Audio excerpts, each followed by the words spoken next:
pineapple beer. I've made plenty of wines in the past, I've made plenty of apple ciders, but never a beer, and especially the fact that this is pineapple, it does interest me. It's quite a simple recipe. It takes 5 to 7 days to ferment. Because there's lots of wild active yeast out there in the air at this time of year, you don't need additives such as dried active yeast or nutritional yeast. I have them at hand, so I'm going to put them in anyway just to make sure fermentation does take place. But the recipe is 10 litres of water, sugar, a bag of sugar, and 4 pineapples. So I have diced and sliced the pineapples, taking the cores out, but I've left all the rinds on. As you can see, I've got 2 big bowls of pineapples. So this is my bucket. I filled it with water. The water is warm to make sure that the sugar does dissolve. Now I have a fermenting bucket because I brew my own wines. But if you have a bucket like this, a jar like this, that will do perfect. So I'm going to pop these peels and pineapple chunks into this bucket, and I'm going to add in just a half a spoon of dried active yeast and my nutritional yeast, and I'm going to leave for about 5 days and check on it again, and we'll come back and see what we have. Bye bye. So pineapple beer, this is the second part to this video. Originally when I'd done the first part, I said it takes 5 to 7 days to ferment, but I found out differently. It definitely needs 10 days anyway.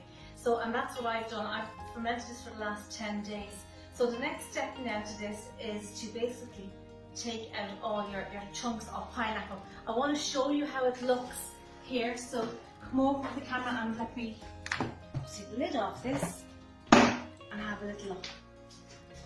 You have all your floaty bits, and there is a fabulous smell of alcohol, which is exactly what you want. So I'm going to take out all these lumps, and then I'm going to strain it through a cheesecloth.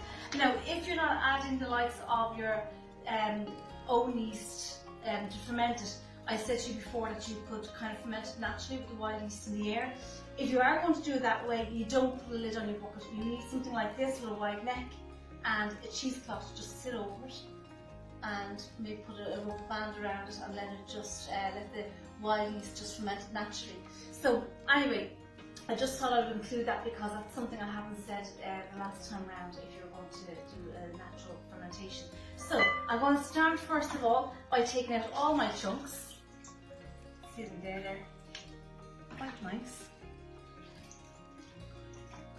Now,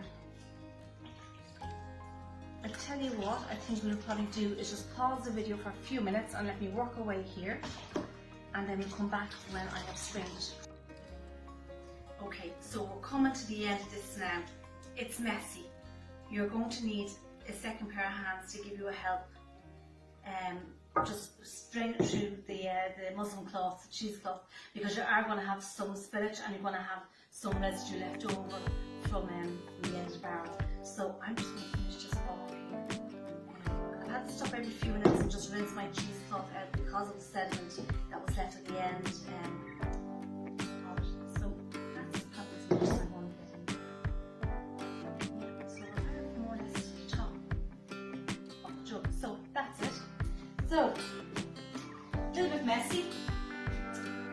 Pineapple beer, I think it's probably going to taste more like an ale than a beer. I don't see it kind of being fizzy or anything like that. But I'm going to store it in one of these, or carboys.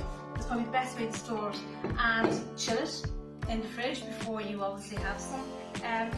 But it's been quite nice fermenting it. It's been quite nice watching the whole process. It's quite a simple one if you're only new to this.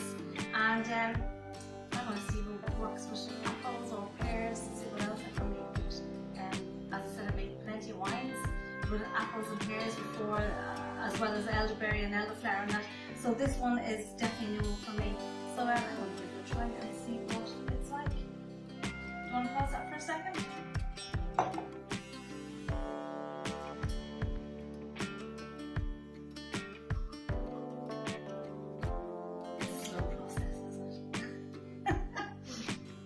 We'll see if it's worth it.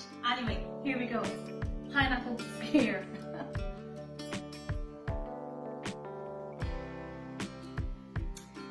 It's not sweet, and and there actually is quite a tang off it. I'm just kind of surprised. I thought it would have been sweet. Here, do you want to have a go and give me the camera and see what you think?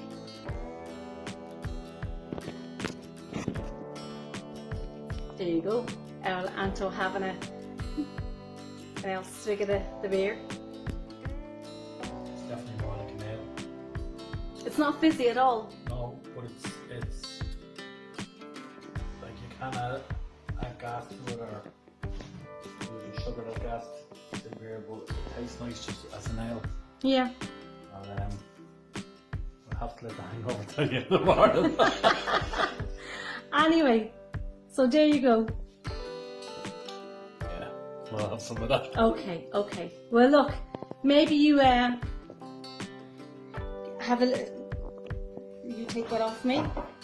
So maybe you just have a go of it at home yourself, and then you can tell us in 2 weeks' time what you think of it. But at the same time, it's something nice and something new to try for your stand at home.